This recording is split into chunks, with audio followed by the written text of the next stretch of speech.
اپنی 5 باتیں کبھی بھی کسی سے شیئر نہ کریں۔ اپنی کامیابی کا راز۔ اگر آپ اپنی کامیابی کا راز کسی کو بتاتے ہیں تو لوگ بھی یہی کرنے کی کوشش کریں گے، لیکن اگر وہ ناکام ہو جاتے ہیں تو وہ آپ پر الزام لگائیں گے کہ آپ نے انہیں غلط بتایا۔ اس لیے کبھی بھی اپنی کامیابی کا راز کسی کو مت بتائیں۔ اپنے مسائل کسی سے شیئر نہ کریں۔ اپنے مسائل کو بانٹنے سے ہمیں اپنا بوجھ ہلکا محسوس ہوتا ہے، لیکن اس سے مسئلہ حل ہونے کے بجائے بڑھ جاتا ہے۔ در حقیقت 70% لوگ آپ کے مسائل سن کر خوش ہوتے ہیں اور 10% واقعی پرواہ کرتے ہیں۔ اس لیے کسی کو اپنے مسائل بتانے سے پہلے 100 بار سوچیں۔ اپنے خواب کسی سے شیئر نہ کریں۔ اگر آپ نے زندگی میں اپنے اہداف اور خواب پہلے سے طے کر لیے ہیں تو سب سے بہتر یہ ہے کہ آپ اسے اپنے تک ہی محدود رکھیں، کیونکہ ان کو شیئر کرنے سے آپ کے نقطہ نظر اور آپ کے مقصد پر اثر پڑ سکتا ہے اور آپ اس پر الجھ سکتے ہیں۔ ہمیشہ یاد رکھیں کہ ہم دوسروں سے ایک جیسا مشورہ یا رائے حاصل نہیں کر سکتے، کیونکہ ہر آدمی کا نقطہ نظر ایک دوسرے سے مختلف ہوتا ہے۔ آپ کتنا کماتے ہیں کبھی کسی سے شیئر نہ کریں۔ آپ کی آمدنی یقینی طور پر ایسی چیز ہے جس سے دوسروں کو واقف نہیں ہونا چاہیے۔ اپنے خاندانی مسائل کسی سے شیئر نہ کریں۔ کوئی بھی خاندان ایسا نہیں جس میں مسائل نہ ہوں۔ کچھ میں بڑے مسائل ہیں اور کچھ میں چھوٹے، لیکن اجنبیوں کے ساتھ شیئر کرنے سے وہ مسائل کبھی بھی حل نہیں ہوں گے۔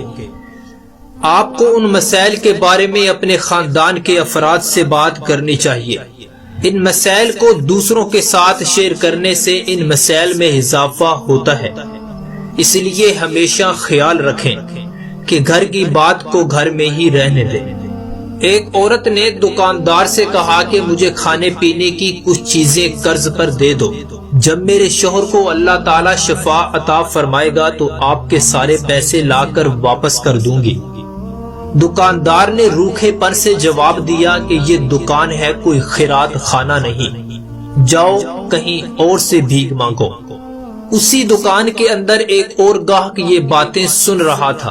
اس نے کہا، وہ خاتون جو کھانے پینے کی اشیاء مانگ رہی ہے اسے دے دو، پیسے میں ادا کر دوں گا۔